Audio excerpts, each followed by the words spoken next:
Kita berdoa. Tuhan Yesus, kami bersyukur dan terima kasih untuk kesempatan ini kami dapat berbakti, menyembah dan mengagungkan Tuhan.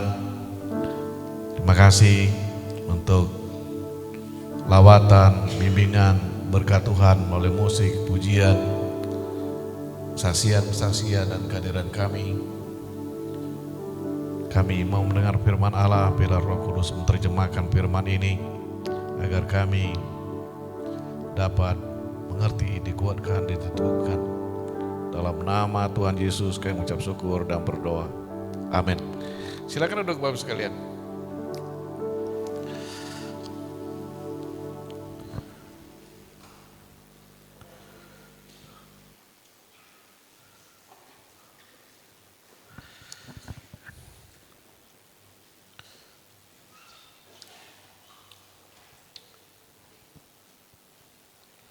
Ya. Hari ini kita memperingati peristiwa yang terjadi, peristiwa besar di mana pencurahan Roh Kudus kepada orang-orang percaya waktu itu. Saudara sekalian, saya mau sampaikan dan katakan bahwa rentetan yang terjadi di dalam peristiwa Natal, Jumat Agung, Paskah, kenaikan dan pencurahan Roh Kudus itu menyatakan kepada kita suatu kebenaran, suatu kepastian, suatu pergerakan yang terjadi di tengah-tengah orang percaya waktu itu. Jadi bisa disimpulkan dari peristiwa ini, saudara sekalian, bahwa kepastian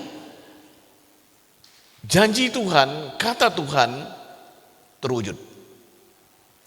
Setelah itu terjadi pergerakan.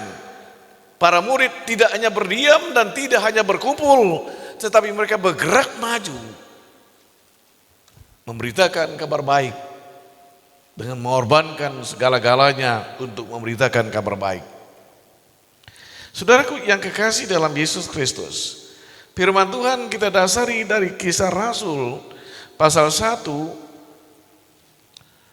ayat 8, 11 sampai 14 saya bacakan. Tetapi kamu akan menerima kuasa kalau Roh Kudus turun ke atas kamu, dan kamu akan menjadi saksiku di Yerusalem dan di seluruh Yudea dan Samaria dan sampai ke ujung bumi. Dan berkata kepada mereka, hai orang-orang Galilea, mengapakah kamu berdiri melihat ke langit? Yesus ini yang terangkat ke sorga meninggalkan kamu akan datang kembali dengan cara yang sama seperti kamu melihat dia naik ke sorga. Maka kembalilah rasul-rasul itu ke Yerusalem dari bukit yang disebut Bukit Zaitun, yang hanya seperjalanan sabat jauhnya dari Yerusalem. Setelah mereka tiba di kota, naiklah mereka ke ruang atas tempat mereka menumpang. Mereka itu ialah Petrus dan Yohanes, Yakobus dan Andreas, Filipus dan Thomas, Bartolomeus dan Matius, Yakobus dan Alfius, dan Simon orang Zelot dan Yudas orang Yakobus bin Yakobus. Mereka semua bertekun dengan sehati dalam doa bersama-sama dengan beberapa perempuan serta Maria ibu Yesus dan dengan saudara-saudara Yesus. Saudara sekalian yang kekasih dalam Yesus Kristus, tema kita hari ini memiliki kepastian dan pergerakan memberitakan Injil Tuhan. Tadi saya katakan kenaikan dan pencurahan Roh Kudus itu adalah suatu peristiwa yang menjelaskan kepada kita untuk memastikan apa yang dikatakan, apa yang dijanjikan Tuhan itu terjadi dan benar. Setelah itu saudara sekalian, para murid tidak hanya diam dan tidak hanya dan berkumpul, tetapi mereka bergerak, mereka pergi, mereka memberitahukan, mereka menjelaskan tentang Yesus Kristus. Nah, saudara sekalian, ini yang mendasari sebenarnya saya melayani di sini. Tujuan kita sama dengan tujuan Tuhan. Tujuan Tuhan itu ialah bagi kita supaya kita memuliakan Tuhan dan memberitakan Injil. Ya, saudara dan saya diciptakan Tuhan supaya memuliakan Tuhan, mengagungkan Tuhan, dan ditugaskan oleh Tuhan untuk memberitakan Injil, menginformasikan kabar baik kepada semua orang. Selain itu, saudara sekalian, tujuan kita, ya tujuan Tuhan, dia bersekutu. Dia bersekutu, berkumpul dan hidup senang. Tatkala saudara membaca Alkitab dan menghayati bagaimana peristiwa Adam dan Hawa, mereka bersama-sama di situ, mereka berkumpul dan hidup senang. Ya. Mereka semuanya senang sebelum jatuh dalam dosa. Mereka sukacita, mereka rukun. Karena itulah tujuan atau bagian dari tujuan Tuhan. Mereka berkumpul bersama, mereka menikmati yang ada dan bersama-sama di situ. Rukun, senang, sama-sama senang. Bukan kamu senang, aku yang menderita, aku senang, kamu menderita. Tidak begitu. Konsepnya Adam dan Hawa, mereka sama-sama senang. Saudara sekalian, kita berkumpul, kita bergereja, kita menyembah Tuhan, sama-sama senang. Tuhan senang, kita senang, sesama senang. Ya. Maka seringkali saya katakan kepada orang bahwa kita harus sama-sama senang. Tidak baik kalau hanya saya senang, saudara tidak senang, saudara senang, saya tidak senang. Bukan konsep Tuhan. Ya. Saudara sekalian, kita, tujuan Tuhan juga dalam kehidupan kita, kita menjadi penerus. Kalau kita melihat dan membaca, yang pertama kali Yesus datang, dia mengajar, dia memberitakan peristiwa Pentakosta, dia mendorong, menggerakkan orang untuk kembali, meneruskan pekerjaan Tuhan. Maka Petrus tatkala peristiwa Pentakosta itu, dia memberitakan Injil, dia mengabarkan Injil kepada semua orang. Peristiwa Pentakosta. Dia tidak diam, tidak ribut.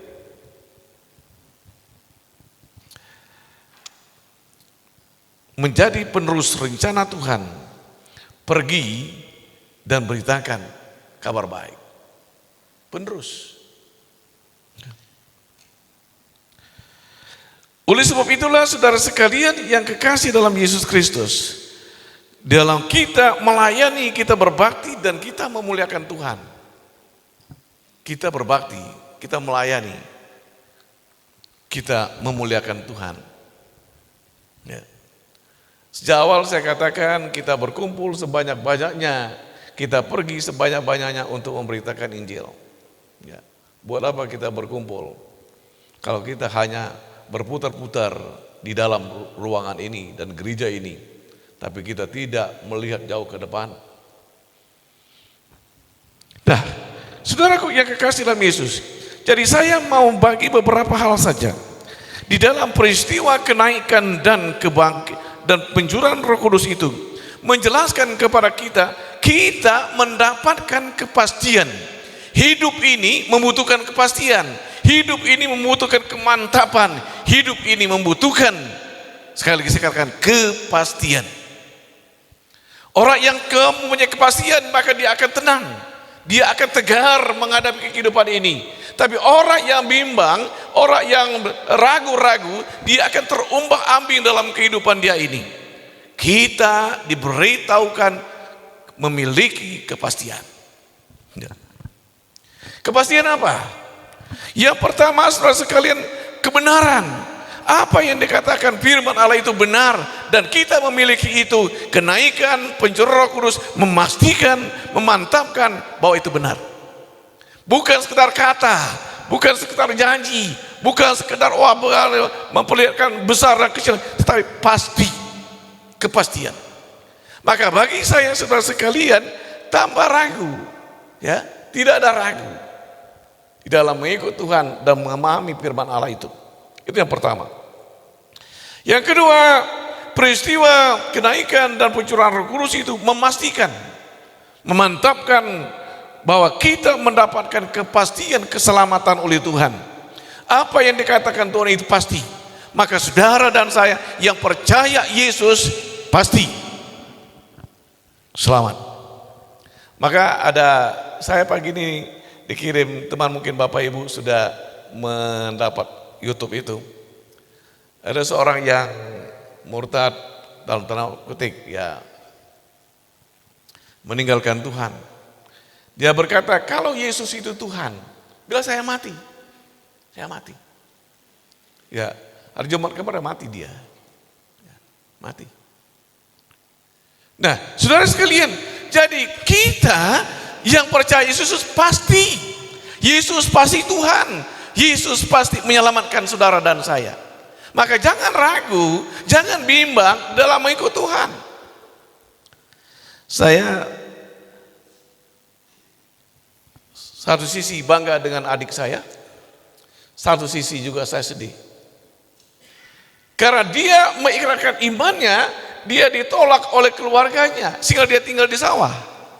Ya, saya tanya, kamu bagaimana ya? Ya ikut sama-sama abang saja. Enggak lah bang, saya senang di sini. Dan dia berkatakan, apapun yang terjadi, tidak mungkin. Ya, ya, walaupun saya di sawah, walaupun saya tidak berbicara, bagaimanapun dengan orang, tidak masalah. Nah, karena kepastian hidup, kepastian keyakinan, kepastian keselamatan itu penting dimiliki oleh setiap kita. Maka orang pasti itu enggak ragu, dia tidak akan tinggalkan Tuhan. Tapi kalau orangnya ragu-ragu dan bimbang, maka dia akan tinggalkan Tuhan, tinggalkan pelayanan.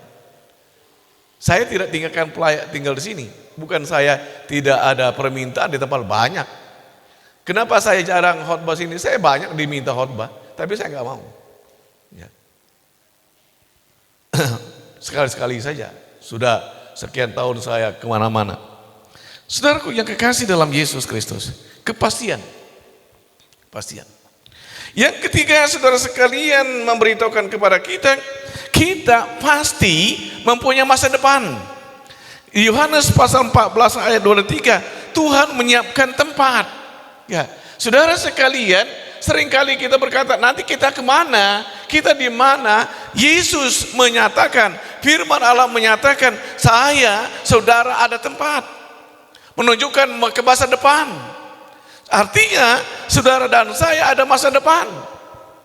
Meski kemudian dalam perjalanan hidup kita ya banyak kesulitan, banyak tantangan dan sebagainya, tapi ingin saya katakan saudara sekalian, masa depan kita ada. Atau lebih tepat, kita memiliki masa depan. Ya, masa depan.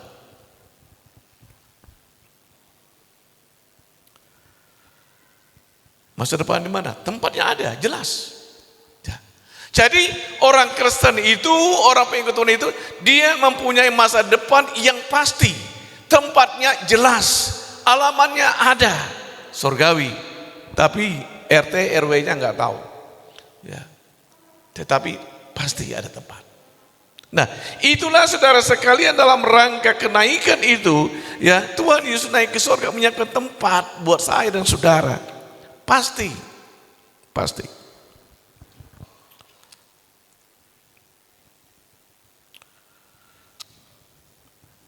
Maka orang yang mempunyai kepastian, dia mau berkorban untuk pekerjaan Tuhan. Saya cerita ulang, tahun 80 saya masuk Kalimantan Barat, dengan 11 kampung saya layani. Jam 5 pagi saya sudah tinggalkan rumah tempat saya tinggal hanya untuk melayani. Berat saya sampai 60, saya pulang dari situ tinggal 45-an. Pakaian saya 1 koper, ya saya pulang 3, cuman beberapa lembar saja. Maka teman saya di Jakarta katakan, ayo kita pergi ke Senen, itu gak lupa saya. Kita beli pakaian ke sana. Nah, saudara sekalian, kenapa aku lakukan? Karena saya mempunyai kepastian bahwa apa yang dikatakan firman Allah itu benar dan pasti terjadi. Keselamatan itu sudah ada, surga itu ada, tempat ada. Maka siap untuk melayani itu. Maka kalau saya tidak terlalu suka makan mie, saudara sekalian, karena saya tahun 80 bosan saya setiap hari itu makan mie terus. Ya. Terus. Bukan tidak suka mie, tapi ya karena pengalaman 1 tahun terus siang sepanjang hari. Nah, saya mau katakan, orang yang mempunyai kepastian dan ada Roh Kudus, ada pergerakan. Saya memulai pelayanan di sini, saudara sekalian, ini cerita ulang. Saya tidak disponsori, bukan saya diajak, bukan orang diminta, saya mau. Ya, saya mau. Nah, saudaraku yang kekasih dalam Yesus, saya dari Jakarta ke sini, pagi atau siang saya datang, malam saya pulang, sepanjang 1 tahun. Kenapa saya lakukan? Karena saya mempunyai kepastian dan kemantapan, dan pergerakan Roh Kudus itu harus dijalankan. Ada gerakan, ada dorongan untuk melakukan. Karena Yesus Tuhan. Bukan karena bayaran. Saya mulai pelayanan di sini nggak dibayar. Ya, nggak ada yang. Cuman teman saya di Depok cuman kasih 50.000 tahun 88, apa 1990.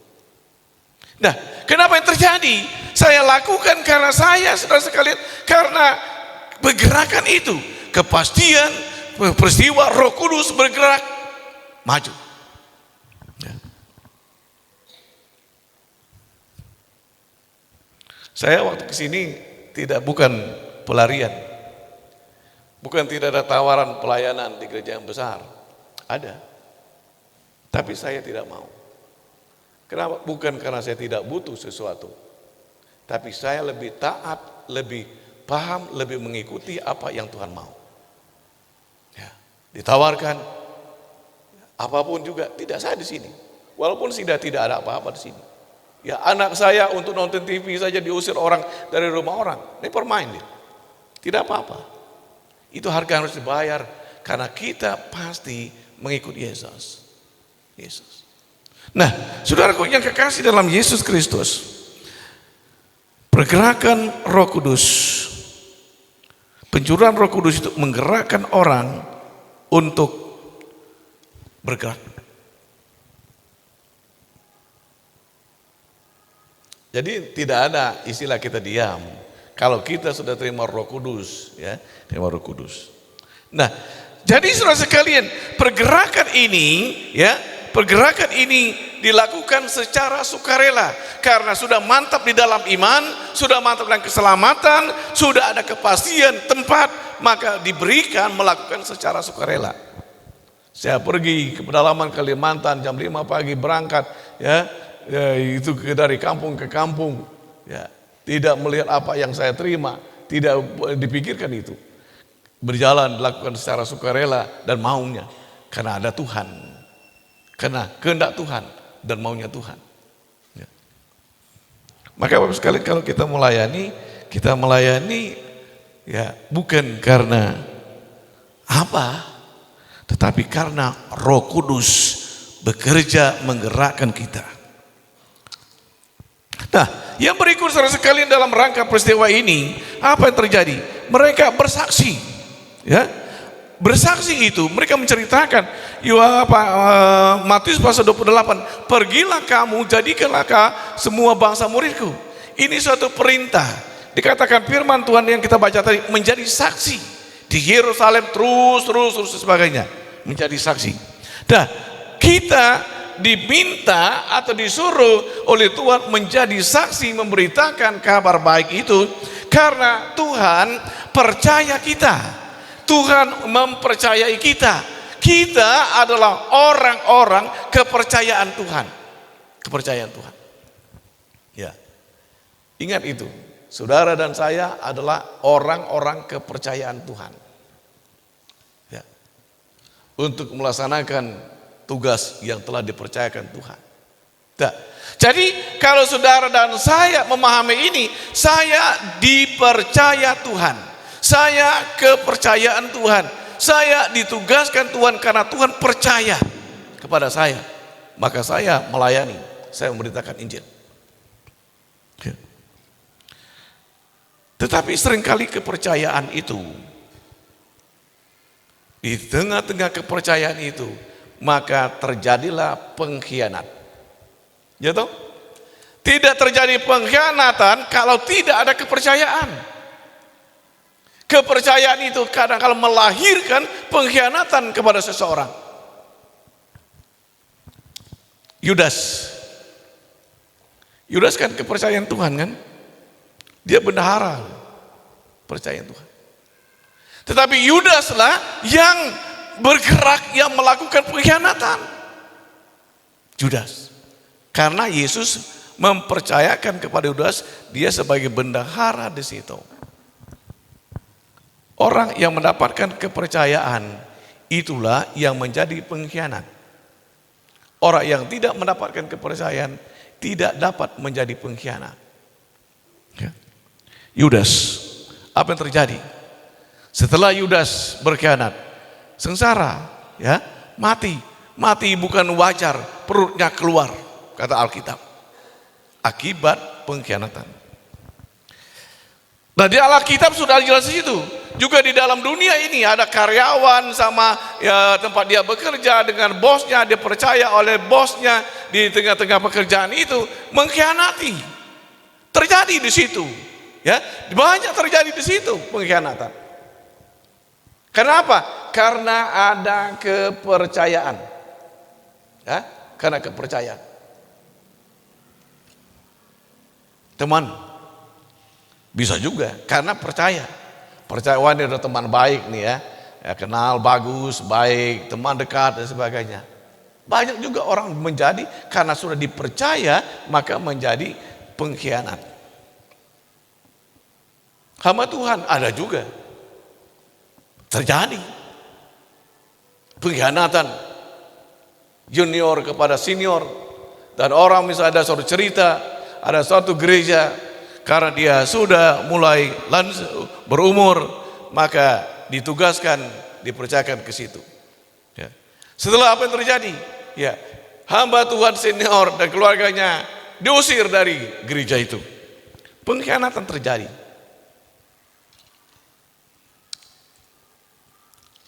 Anak dan bapak. Ini peristiwa mengerikan. Sedih saya mendengarnya. Ada satu keluarga, anak-anaknya, ya mungkin orang tua keluarga ini punya beberapa harta. Anak-anaknya berkata, Pak, Ibu, bagilah warisan kami. Ya bla bla bla bla dengan alasan segala macam. Ya. Akhirnya orang tuanya membagi hartanya kepada anak-anaknya. Yang menyedihkan, setelah dibagi, orang tuanya tidak ada tempat. Tidak ada tempat lagi. Terus, ini kan milik saya, kalau bagi kok saya nggak ada tempat. Kalian nggak mau memperhatikan, nggak boleh saya di rumah kalian. Apa kata sang anak? Bapak ibu kan sudah bagi kepada kami. Bukan lagi milik bapak ibu dan ibu, milik kami. Dah, ini saudara sekalian, akhirnya orang tua yang terlantar. Oleh karena sudah membagi hartanya kepada anak-anaknya. Jadi saudara sekalian, pengkhianatan itu terjadi mulai dari Yudas, dari karyawan, dari teman, hamba Tuhan, anak terjadi.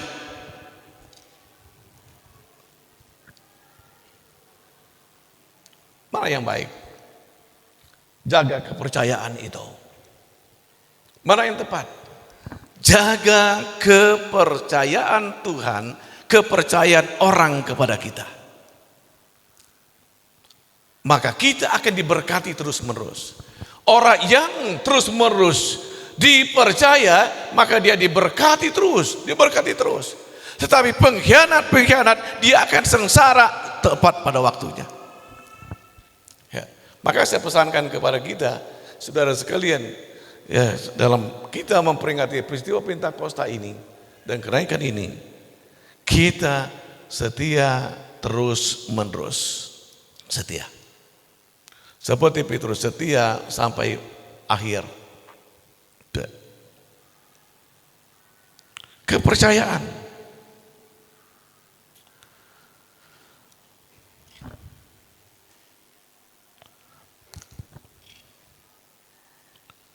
Yang berikut, di dalam peristiwa ini menjelaskan kepada kita, memastikan kepada kita penyertaan Tuhan. Jadi saudara sekalian, hidup ini asa aman kalau ada orang yang bersama-sama dengan kita. Kemarin teman saya datang, dia bilangkan, Pak, istri saya sudah meninggal, saya sendiri dan sebagainya. Saya tidak tahu, saya beraktivitas, ya, dia di Palembang. Saya bilangkan Tuhan bersama-sama mau. Artinya apa saya mau simpulkan? Tuhan tidak membiarkan, Tuhan tidak menelantarkan, Tuhan tidak meninggalkan saya dan saudara. Itulah peristiwa kenaikan Tuhan Yesus, pencurahan Roh Kudus, para murid menggebu-gebu mereka memberitakan Injil, membawa orang kepada Tuhan ke dalam kumpulan mereka.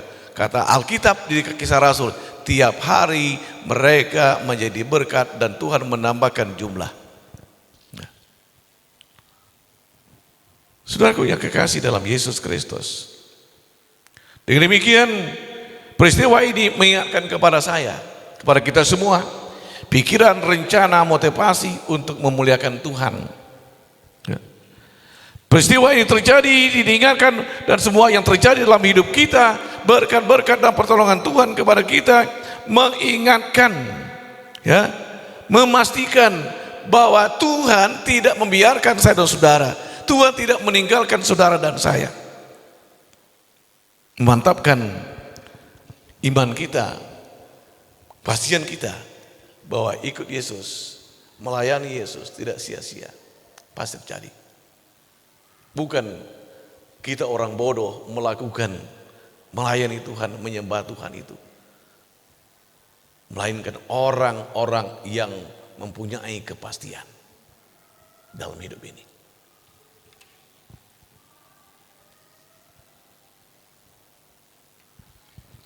Kita menjadi berkat untuk banyak orang, ya, jadi berkat.